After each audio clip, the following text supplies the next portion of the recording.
டைவர்ஸான பெண்களா பார்த்து அவங்க கூட பழகி அவங்க குடும்பத்துக்குள்ள பூந்து மொத்த பேரையும் கொலை செய்யற வேலையை பாக்குற ஒரு சைக்கோ கொலைகாரனை பத்தின படம் தாங்க இது. படத்தோட பேரு த ஸ்டெப் ஃபாதர். இது 2009ஆம் ஆண்டு ரிலீஸ் ஆன ஒரு தரமான சைக்கோ த்ரில்லர் மூவி. ஆனா அப்படியே அவன் எல்லாரையுமே கொலை செஞ்சிட முடியாதுல்ல. அவனும் ஒரு குடும்பத்துல போய் சிக்கிறான். அப்ப அவனுக்கு என்ன நடக்குதுன்றத நீங்களே பாருங்க. நீங்க என்னோட சேனலுக்கு புதுசா இருந்தா மறக்காம சேனலை சப்ஸ்கிரைப் பண்ணிட்டு என்னோட எஃபர்ட்டுக்காக ஒரு லைக்கையும் கொடுத்துட்டு இந்த வீடியோவை உங்க ஃப்ரெண்ட்ஸ் அண்ட் ஃபேமிலி கூடவும் ஷேர் பண்ணிடுங்க. வெல்கம் டு வேர்ல்ட் சினிமா இன் தமிழ். நான் உங்கள் தமிழ் நண்பன். இப்ப வாங்க நம்ம வீடியோ பார்க்க போலாம். படத்தோட ஓபனிங் சீன்லயே அந்த சைக்கோ கில்லரை காட்டுறாங்க. அவன் தன்னோட பாத்ரூம்ல அவன் தன்னோட முடிக்கு டை அடிச்சிட்டு மீச தாடி எல்லாம் ஷேவ் பண்ணிட்டு அவன் கண்ணுல இருந்த கான்டாக்ட் லென்ஸையும் கழட்டி வைக்கிறான். இதெல்லாம் அவன் ஏன் செஞ்சிட்டு இருக்கான்றது புரியாத நேரத்துல தான் அந்த வீட்டுல இருக்கிற நிறைய போட்டோஸ காட்டுறாங்க. அந்த வீட்டுல இருந்த ஃபேமிலியோட போட்டோஸ் தாங்க அது. வீட்டுக்குள்ள ஒரு கிறிஸ்மஸ் கேரல் சாங் பேக்ரவுண்ட்ல பாடிட்டு இருக்கு. இதனால அந்த வீட்டுக்குள்ள ஒரு ஃபெஸ்டிவ் வைப் இருக்கிற மாதிரி தான் நமக்கு ஆரம்பத்துல காட்டுறாங்க. அவன் அந்த வீட்டுல இருந்த கிச்சன்ல நார்மலா வேலை செஞ்சுட்டு இருக்கும்போது அப்படியே கேமராவை திருப்பி காட்டுறாங்க.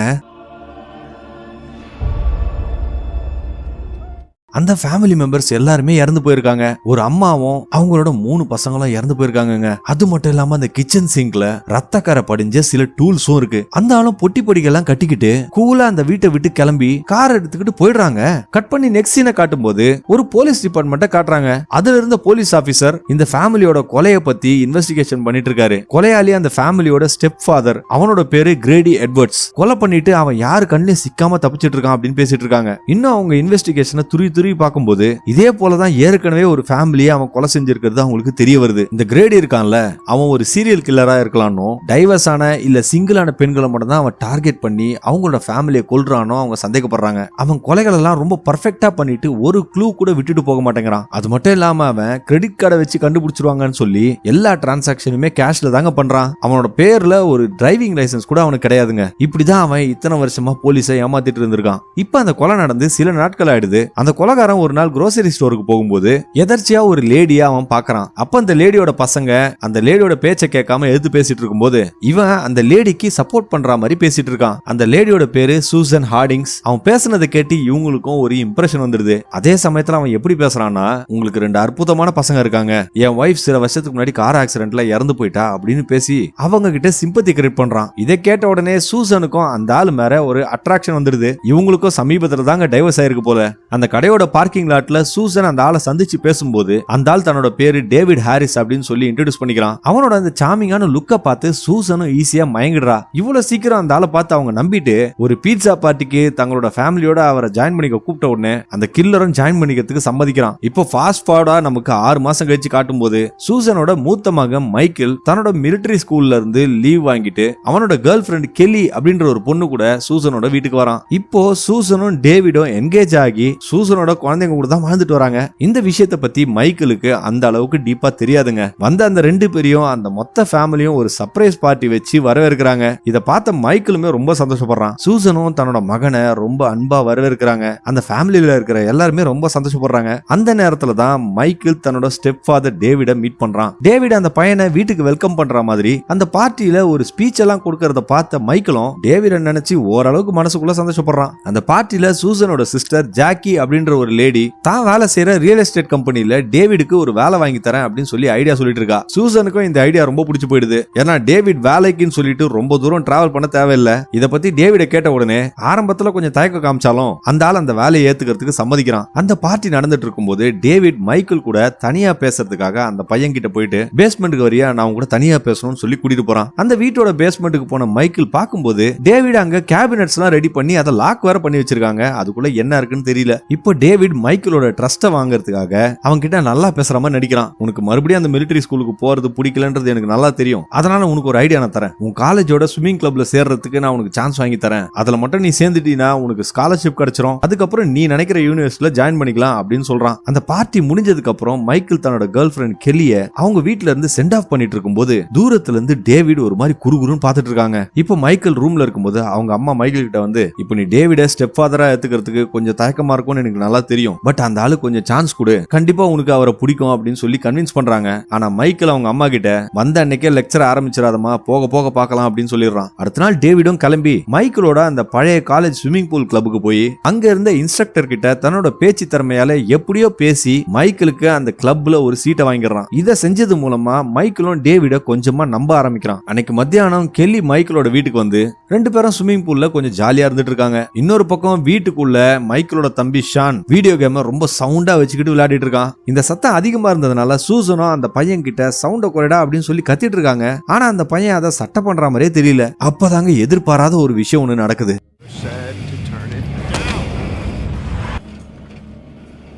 டேவிட் சூசன் கிட்ட அந்த ரெண்டு பசங்களையும் ஸ்விம்மிங் பூல்ல பார்த்துட்டு இந்த வயசுலயே அவங்க ரெண்டு பேரையும் இவ்வளவு இன்டிமேட்டா இருக்கிறதுக்கு அலோவ் பண்ணக்கூடாது அப்படின்னு சொல்லும் போது சூசன் அதுக்கு அவங்க ரெண்டு பேரும் மேஜர், அவங்களுக்கு எல்லா உரிமையும் இருக்கு அப்படின்னு சொல்றாங்க. நைட் டின்னர் டேபிள்ல ஷான் கொஞ்சம் அப்செட்டா உட்காந்துட்டு இருக்காங்க. இதை பார்த்த சூசனும் ஏன் எதுவும் பேச மாட்டேற, என்ன ஆச்சு அப்படின்னு சொல்லி கேக்குறாங்க. ஆனா அந்த பையன் ஒன்னும் இல்ல அப்படின்னு சொல்லிடுறான். அந்த சமயத்துல இந்த வீட்டோட டோர் பெல் அடிச்ச உடனே இந்த ரெண்டு பசங்களும் குடுகுடுன்னு எழுந்து ஓடுறாங்க. யாருன்னு பார்த்தா சூசனோட எக்ஸ் ஹஸ்பண்ட் ஜே வந்திருக்காரு. அந்த பையனும் அந்த பொண்ணும் அவங்க அப்பா கூட வீக்கெண்ட ஸ்பெண்ட் பண்றதுக்காக ரொம்ப சந்தோஷமா அந்த வீட்டை விட்டு கிளம்புறாங்க. ஆனா மைக்கேல் மட்டும் போகாம அந்த வீட்லயே இருக்காங்க. இந்த விஷயத்தை டேவிடும் நோட் பண்றான். அடுத்த நாள் காலையில சூசனோட வீட்டுக்கு அவங்களோட நெய்பர் மிஸ்ஸஸ் கட்டர் அப்படின்றவங்க வராங்க. அவங்க சூசன் கிட்ட அமெரிக்காஸ் மோஸ்ட் வாண்டட் அப்படின்ற ஷோல ஒரு கொலைகாரனோட ஸ்கெட்சை காட்டும் போது கிட்டத்தட்ட அவங்க பாக்கிறதுக்கு டேவிட் மாதிரியே இருந்தா அப்படின்ற விஷயத்த சொல்றாங்க. ஆனா சூசன் அதை பெரிய விஷயமா எடுத்துக்கல. அதுக்கப்புறம் சூசன் கிச்சன்ல தும்பிட்டு இருக்காங்க. ஏன்னா அவங்களுக்கு பூனைனா அலர்ஜி போல இருக்கு. அந்த லேடி வீட்டுக்கு வரும்போது பூனை எடுத்துட்டு வந்திருக்காங்க. இதனாலதான் இவங்க தும்புறாங்க. இப்போ டேவிடுக்கு மிஸ்ஸஸ் கட்டர் எதுக்கு வந்தாங்க அப்படின்ற விஷயம் தெரிஞ்சிடுது.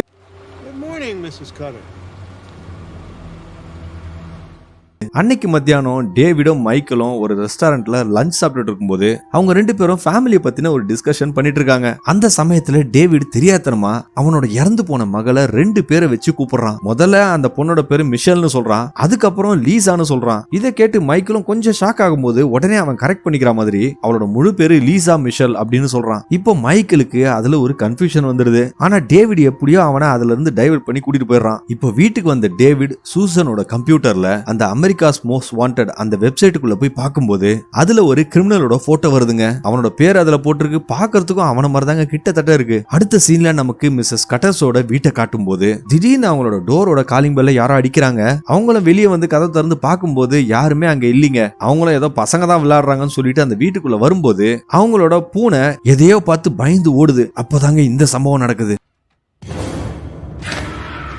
திடீர்னு டேவிட் வந்து அந்த வயசான லேடிய அந்த பேஸ்மெண்டோட படிக்கட்டுல இழுத்து போட்டு அவங்கள கீழே தள்ளிடுறான். அவங்க கீழே விழுந்தாலும் இன்னும் சாகாம தான் இருக்காங்க. இதனால அந்த சைக்கோ கில்லர் அவங்களோட மூச்சை அடைச்சு கொலை பண்றாங்க. இன்னொரு பக்கம் மைக்கேல் தன்னோட கேர்ள் ஃபிரெண்ட் கெல்லி கிட்ட டேவிட் தன்னோட பொண்ணோட பேரை மாத்தி மாத்தி சொன்னா அப்படின்ற விஷயத்த சொல்லிட்டு இருக்கும்போது கெல்லி அதுக்கு ஏதாவது மிஸ்டேக்கனா சொல்லியிருப்பான், இதெல்லாம் சீரியஸா எடுத்துக்காத அப்படின்னு சொல்லிடுறா. அன்னைக்கு ராத்திரி டின்னர் டேபிள்ல சூசன் திடீர்னு தும்ம ஆரம்பிச்சுட்டு டேவிட் கிட்ட மறுபடியும் அந்த லேடி வீட்டுக்கு வந்தாங்களா அப்படின்னு சொல்லிட்டு கேக்குறா. ஆனா அந்த ஆளு அதுக்கு மழுப்பெல்லாம் பதில் சொல்ற மாதிரி நான் வேலை செய்யற ரியல் எஸ்டேட் வீட்லயும் ஒரு பூனை இருக்கு அப்படின்னு சொல்லி மழுப்பிடுறாங்க. கொஞ்ச நேரத்திலே சூசனோட எக்ஸ் ஹஸ்பண்ட் ஜே அந்த பசங்களை வீட்டுக்கு கூட்டிட்டு வராரு. வந்ததும் வராதுமா ஜே டேவிட பார்த்து அவன் ஷானோட கழுத்தை பிடிச்சு அழுத்தின அந்த சம்பவத்தை சொல்லி ரொம்ப கோபமா பேசிட்டு இருக்காரு. அதுக்கு டேவிட் என்ன சொல்றான்னா, நான் உனக்கு கொஞ்சம் டிசிப்ளினை கத்து கொடுத்தேன் அப்படின்னு சொல்றாங்க. ஜேவும் கோவமா இருந்தாலும் அடிக்க போகும்போது மைக்கேல் நடுவுல பூந்து அவரை இழுத்துக்கிட்டு வெளியே கூட்டிட்டு போறான். அந்த சமயத்துல ஜேவோட போனும் கீழே விழுந்துருது. மைக்கேலும் அவங்க அப்பாவோட போன் எடுத்துட்டு போய் அவர்கிட்ட கொடுத்துட்டு வீட்டுக்கு கிளம்ப சொல்லும் போது அவங்க ரெண்டு பேருக்குள்ள ஒரு நல்ல கான்வர்சேஷன் வருது. நான் உங்க அம்மாவை மட்டும் தான் டைவர்ஸ் பண்ணேன், நீங்க இன்னும் என்னோட பசங்க தான் அப்படின்னு சொல்லிட்டு அவர் அன்பா பேசுறாரு. இந்த கான்வர்சேஷனை டேவிட் அந்த வீட்டோட ஜன்னல்ல இருந்து பாத்துட்டு இருக்காங்க. அதுக்கப்புறம் டேவிட் ஷான் கிட்ட போய்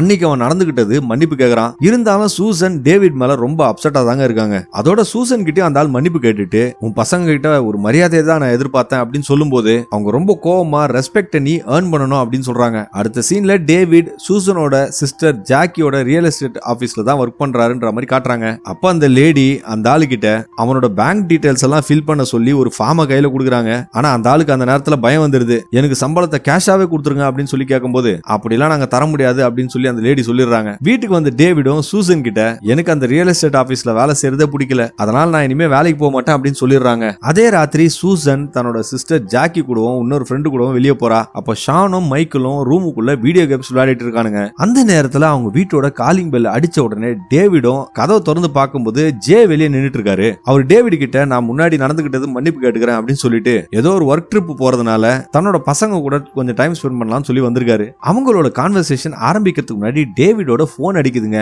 அவனும் அதை எடுத்து ஆன்சர் பண்றான். போன்ல சூசன் டேவிட் கிட்ட என்ன சொல்றாங்கன்னா, ஜே கொஞ்ச நேரம் பசங்க கூட இருக்கிறதுக்காக வீட்டுக்கு வந்துட்டு இருக்காரு அப்படின்னு சொல்றாங்க.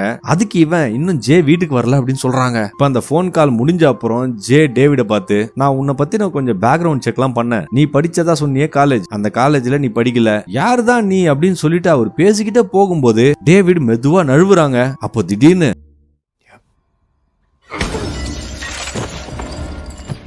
துரதிருஷ்டவசமா இந்த சத்தம் அந்த பசங்களுக்கு கேட்கல. ஏன்னா கேம் சவுண்ட் தாங்க அதிகமா இருக்கு. இன்னொரு பக்கம் பார்ல ஜாக்கி சூசன் கிட்ட, நீ டேவிடோட பேக்ரவுண்ட செக் பண்ணாம எப்படி வீட்டுக்குள்ள விட்ட அப்படின்னு சொல்லிட்டு எனக்கு ரொம்ப ஆச்சரியமா இருக்கு அப்படின்னு சொல்லிட்டு இருக்கா. அதுக்கு சூசன் டேவிடுக்கு சப்போர்ட் பண்ற மாதிரி, இப்பதான் நான் கொஞ்சம் நிம்மதியா இருக்கேன், உனக்கு அது பிடிக்கலையா அப்படின்னு சொல்லிட்டு இருக்காங்க. இப்ப மறுபடியும் வீட்டை காட்டும் போது டேவிட் அந்த டாக்ஸி டிரைவருக்கு காசை கொடுத்துட்டு ஜேவோட பொட்டி படிக்கெல்லாம் எடுத்துக்கிட்டு வீட்டுக்கு வரான். அதுக்கப்புறம் ஜேவை இழுத்து பேஸ்மெண்ட்ல போட்டுட்டு அந்த ஆளோட கை வாய் எல்லாத்துலயும் டக்டே போட்டு கட்டிடுறான். அதுக்கப்புறம் ஒரு பிளாஸ்டிக் பேக் எடுத்து அந்த ஆளோட மூஞ்சில போட்டு அவரை மூச்சடைக்க வைக்கிறாங்க. இது நடந்துட்டு இருக்கும்போது மைக்கேல் ஜேவை கால் பண்றதுக்காக கால் பண்றான். ஆனா டேவிட் உடனே ஜேவோட போன் எடுத்து அந்த காலை கட் பண்ணிடுறான். அந்த சமயத்துல மைக்கேல் அந்த பேஸ்மெண்டோட டோர் ஓபன் ஆயிருக்கிறத பாக்குறான். இருந்தாலும் அவன் அதுக்குள்ள போகாம அங்க இருந்து போயிடுறாங்க. இதனால அவங்க அப்பாவை காப்பாத்துறதுக்கு வழியே கிடையாது. அவரும் பரிதாபமா இறந்துடுறாரு. இப்போ டேவிட் என்ன பண்றான்னா, ஜேவோட போன்ல இருந்து மைக்கேலுக்கு, நான் வீட்டுக்கு வர முடியல, என்ன மன்னிச்சிருடா, அது மட்டும் இல்லாம உங்க ஸ்டெப் ஃபாதர் டேவிட் ரொம்ப நல்லவன் அப்படின்னு சொல்லிட்டு மெசேஜ் அனுப்புறான். இப்போ ஜே அவங்களோட வீட்டுக்கு வராதனால மைக்கேலும் தான் மேல அவங்க அப்பாவுக்கு பாசமே இல்லைன்னு நினைச்சு அழுதுட்டு இருக்கான். அதுக்கப்புறம் டேவிட் ஜேவோட பேக்கை பேஸ்மெண்ட்ல அவன் வச்சிருக்க லாக்கருக்குள்ள போட்டு பூட்டிடுறான். 2 வாரம் கழிச்சு போலீஸ் மிஸ்ஸஸ் கட்டரோட பாடியை அவங்க வீட்டை வந்து பறிமுதல் பண்றாங்க. இந்த விஷயத்த மைக்கேல் தன்னோட வீட்டு ஜன்னல்ல இருந்து பாத்துட்டு இருக்கும்போது வீட்டுக்கு வெளியே ஒரு போஸ்ட்மேனுக்கும் டேவிடுக்கும் ஒரு கான்வர்சேஷன் நடக்குது. அதுல அந்த போஸ்ட்மேன் மிஸ்ஸஸ் கட்டர் ஒரு ஆக்சிடென்ட்ல வீட்டுக்குள்ளே இறந்து போயிட்டாங்க அப்படின்னு சொல்றான். ஆனா வீட்டுக்குள்ள வந்த டேவிட் சூசன் கிட்ட வேற ஒரு கதை சொல்றாங்க. அவன் ரொம்ப டீடைலிங்கா மிஸ்ஸஸ் கட்டர் மாடி படிக்கட்டுல இருந்து கீழே விழுந்து இறந்துட்டாங்களாம் அப்படின்னு சொல்லிட்டு போறான். அந்த போஸ்ட்மேன் இந்த விஷயத்தெல்லாம் சொல்லவே இல்லையே. இத பார்த்த உடனே மைக்கேலுக்கும் டேவிட் மேல கொஞ்சம் சந்தேகம் அதிகமாகுது. இப்போ சூசன் தன்னோட 2 பசங்களையும் டென்டிஸ்ட் கிட்ட கூட்டிட்டு போன உடனே டேவிட் அந்த வீட்டோட பர்னையில ஏதோ ரிப்பேர் ஒர்க் பண்றதுக்காக மேல போறான். அதே சமயம் மைக்கேல் தன்னோட கேர்ள் ஃப்ரெண்ட் கெல்லி கூட அந்த ஸ்விம்மிங் பூல்ல காலையில நடந்த சம்பவத்தை பத்தி சொல்லி டேவிட் மேல எனக்கு சந்தேகமா இருக்கு அப்படின்னு சொல்றான். கொஞ்ச நேரம் கழிச்சு டேவிடும் அந்த 2 பசங்களையும் கூட்டிட்டு வரதுக்காக வீட்டுல இருந்து கிளம்பின உடனே இந்த டைமை யூஸ் பண்ணி மைக்கேலும் கெல்லியும் டேவிடோட ரூமுக்கு வந்து அவனுக்கு எதிராக ஏதாவது ஆதாரம் கிடைக்குமான்னு சொல்லி தேட ஆரம்பிக்கிறாங்க. இப்போ டேவிட் அந்த பசங்களை பிக்கப் பண்றதுக்காக போயிட்டு இருக்கும் போது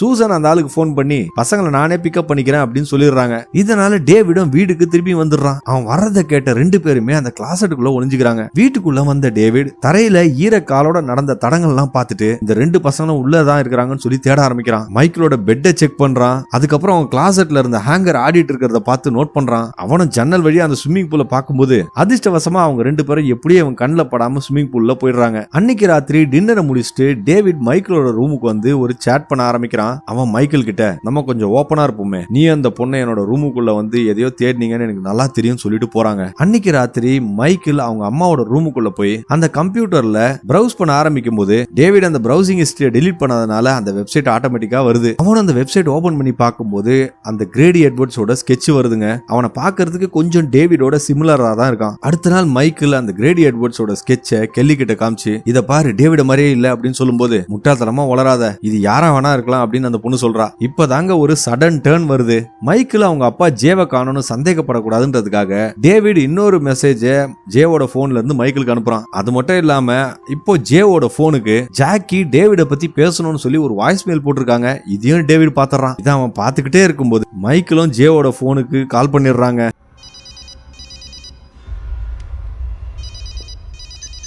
மைக்கேலுக்கு அந்த வீட்டோட வென்டிலேஷன்ல அந்த ரிங்கிங் சவுண்ட் கேட்ட உடனே அதை செக் பண்றதுக்காக போறாங்க. ஆனா அங்க டேவிட் தான் இருக்கான். அவனும் மைக்கேல் கிட்ட, ஒருவேளை என்னோட போன் ரிங் டோனா இருக்கும் அப்படின்னு சொல்றான். மைக்கேலும் அந்த ஆளு கிட்ட பேஸ்மெண்டோட கீயை கொடுங்க அப்படின்னு கேட்கும்போது அந்த பேஸ்மெண்ட்டுக்கு கீ காணாம போயிடுச்சு அப்படின்னு சொல்றாங்க. ஒரு சமயம் மைக்கேல் டேவிடுக்கு தெரியாம திருட்டுத்தனமா அவனோட போட்டோவையும் எடுத்து போன்ல வச்சுக்கிறான். அன்னைக்கு சாயங்காலம் சூசன் தன்னோட பசங்களை வெளியே கூட்டிட்டு போகும்போது மைக்கேல் அந்த வீட்டுல குளிச்சிட்டு இருக்காங்க. குளிச்சுட்டு பாத்ரூம் விட்டு வெளியே வரும்போது டேவிட் வெளியே நின்னுட்டு இருக்கான். அவன் கேஷுவலா மைக்கேல பார்த்து, இன்னைக்கு சாயங்காலம் ஏதாவது உனக்கு பிளான் இருக்கா அப்படின்னு கேட்கும்போது பெருசாலாம் இல்ல, நான் கெல்லி கூட தான் டைம் ஸ்பெண்ட் பண்ண போறேன் அப்படின்னு சொல்றான். மைக்கேல் அவனோட ரூமுக்கு வரும்போது அவன் ரூம் கதவு ஸ்லைட்டா திறந்திருக்குங்க. அவனும் உள்ள வந்து தன்னோட போன் கேலரி செக் பண்ணும்போது இவன் டேவிட் எடுத்த போட்டோ டெலீட் ஆயிருக்குங்க. மைக்கேல் கெல்லியோட வீட்டுக்கு போயிட்டு அந்த பொண்ணு கிட்ட நான் அந்த ஆளோட போட்டோவை எடுத்து போன்ல வச்சிருந்தேன், ஆனா அவன் திருட்டுத்தனமா அதை டெலீட் பண்ணிருக்கான், எனக்கு இன்னும் அந்த ஆள் மேல டவுட்டா இருக்கு அப்படின்னு சொல்லிட்டு இருக்கான். இப்போ டேவிட வீட்டுல காட்டும் போது அவன் சூசனோட லேப்டாப்ல ஜாக்கி கிட்ட இருந்து ஒரு மெயில் வந்திருக்கு, அதை பாக்குறான். அவங்க அதுல டேவிட பத்தின ஒரு பேக்ரவுண்ட் செக்க ஒரு இன்வெஸ்டிகேட்டரை வச்சு ஹையர் பண்ணி பண்ணலாம் அப்படின்னு சொல்லி போட்டிருக்காங்க. அதோட ஜாக்கி நான் இன்னும் ஏர்போர்ட்ல 20 நிமிஷத்துல இருப்பேன் அப்படின்னு போட்டிருக்கா. ஆனா அந்த டேவிட் அந்த இமெயில டெலீட் பண்ணிடுறாங்க. இப்போ ஜாக்கி தன்னோட வீட்டுல ஏர்போர்ட்டுக்கு கிளம்புறதுக்கு ரெடி ஆயிட்டு இருக்கும் போது அவளோட ஸ்விம்மிங் பூல்ல ஒரு கொடை விழுந்திருக்கத பார்த்து அதை எடுக்கிறதுக்காக ட்ரை பண்ணிட்டு இருக்கா. அப்போ திடீர்னு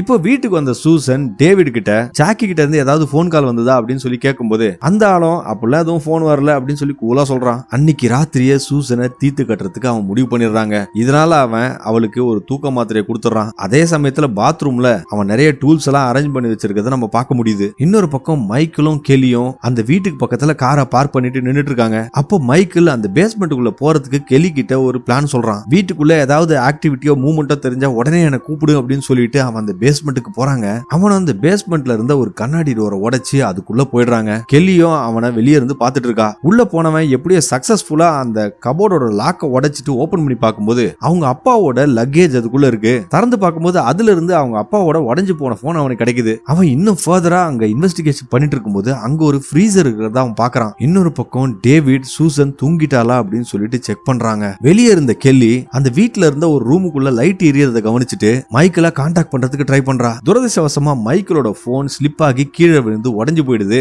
மைக்கேலும் அந்த ஃப்ரீசரை ஓபன் பண்ணி அதுக்குள்ள இருக்கிற பொருள் எல்லாம் விலக்கி பார்க்கும்போது அதுக்குள்ள அவங்க அப்பாவோட பாடியை ஒரு பிளாஸ்டிக் பேக்ல பார்த்து அவன் பயந்து போயிடுறான். கெல்லியும் இப்போ மைக்கேலை காப்பாத்துறதுக்காக ஓடி போய் அந்த பேஸ்மெண்ட்ல அவனை கூப்பிடலாம் ட்ரை பண்றா. ஆனா அதுக்குள்ள டேவிட் அங்க வந்து கெல்லிய அடிச்சு போட்டுறாங்க. அந்த பொண்ணு கத்தன சத்தத்தை கேட்ட மைக்கேலும் அந்த விண்டோ வழியா எஸ்கேப் ஆக போகும்போது வெளியே இருந்த டேவிட் ஒரு பெரிய கல்லை வச்சு அந்த விண்டோவை பிளாக் பண்ணிடுறான். இப்போ அந்த சைக்கோ கெல்லிய அந்த கிச்சனுக்குள்ள இழுத்துட்டு போயிட்டு அங்க இருக்கிற கத்தி கபடாவெல்லாம் ரெடி பண்ணிட்டு இருக்காங்க. இப்போ இங்க நடக்கிற கலவரத்தோட சத்தம் கேட்டு சூசனே எழுந்து வந்து கிச்சனை பார்க்கும்போது சம்பந்தமே இல்லாத இந்த சைக்கோ சூசனை பார்த்து என்ன புள்ளைய வளர்த்து வச்சிருக்க புள்ளையா அவன் அப்படின்னு சொல்லிட்டு மைக்கேல திட்டிட்டு இருக்கான். இந்த ஃபேமிலி எனக்கு சரிப்பட்டு வர மாதிரி தெரியல அப்படின்னு சொல்லிட்டு கத்திட்டு இருக்காங்க. நீ மிஸ்ஸஸ் கிரேடி எட்வர்ட்ஸ் அவன் நான் நினைச்சேன், அது நடக்காது போல இருக்கு அப்படின்னு கத்தன உடனே இந்த பேரை கேட்ட சூசனும் மிரண்டு போயிடுறா. இப்போ அவன் சைக்கோ மாதிரி பேசிட்டு இருக்காங்க. அந்த பொண்ணை கீழே பார்த்த உடனே சூசனும் பயந்து போய் அந்த ரூம் விட்டு ஓடுறா. இவனும் கத்தி எடுத்துட்டு அவளை துரத்திட்டு போறாங்க. ஓடினவ ஒரு பாத்ரூம்குள்ள போய் டோரை லாக் பண்ணிக்கிறா. டேவிடும் அந்த டோரை எட்டி உதைக்கும் போது அந்த டோர்ல இருந்த கண்ணாடி ஒண்ணு கீழே விழுந்து உடைஞ்சு தூள் தூளாகுது. இப்ப சூசன் அந்த கண்ணாடி தூள் ஒண்ணு கையில எடுத்துக்கிட்டு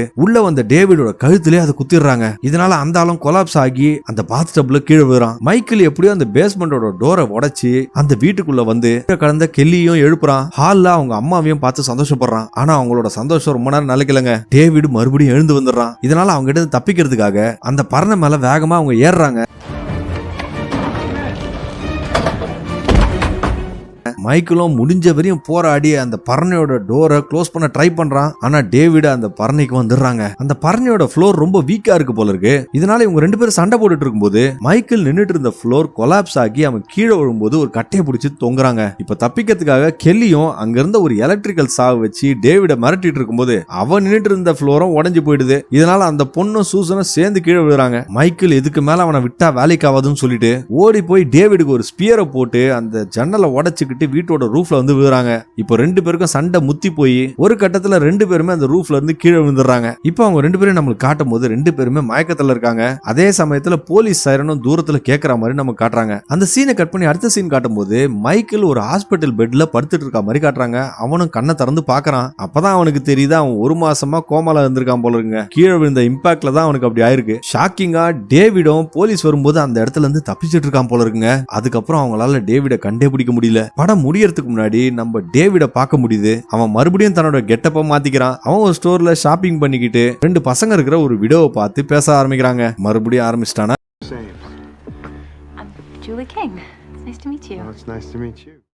ஓகே ஃப்ரெண்ட்ஸ், வீடியோ முடிஞ்சு போச்சு. இந்த வீடியோ பத்தி என்ன நினைச்சுக்கின்றத கமெண்ட் செக்ஷன்ல மறக்காம சொல்லிடுங்க. அப்படியே என்னோட வாய்ஸ் ஓவருக்காக ஒரு லைக்கை கொடுத்துட்டு சேனலை சப்ஸ்கிரைப் பண்ணிக்கங்க. மீண்டும் இதே போல ஒரு டிஃபரெண்டான படத்தோட உங்க கூடிய சந்திக்கிறேன். அதுவரை உங்களிடமிருந்து விடைபெறுவது உங்கள் தமிழ் நண்பன். நன்றி, வணக்கம்.